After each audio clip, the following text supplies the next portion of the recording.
సూర్యాపేట జిల్లా అనంతగిరి మండలంలో ముగ్గురు దొంగలను అరెస్ట్ చేసి రిమాండ్కి తరలించామని పోలీసులు తెలిపారు. ఈ సందర్భంగా ఎస్ఐ నవీన్ కుమార్ సమావేశం నిర్వహించారు. కొండ బాలపుల్లయ్య అనే రైతు దగ్గర నుంచి 1,77,817 రూపాయల డబ్బును చోరీ చేశారని తెలిపారు.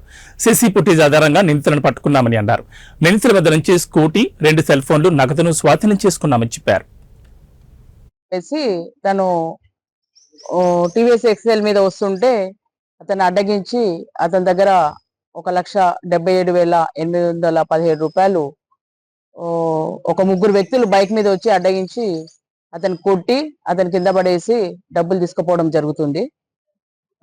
అతను యాక్చువల్ గా రైతు, మన గోండ్రియాల గ్రామస్తుడు. అతను ఒడ్లు అమ్ముకొని ఒక 100 బస్తాలు అమ్ముకున్న డబ్బులు నెలకొండపల్లి నుంచి టీవీఎస్ ఎక్సెల్ మీద తీసుకొని వస్తున్న క్రమంలో ఈ అఫెన్స్ అనేది జరిగింది.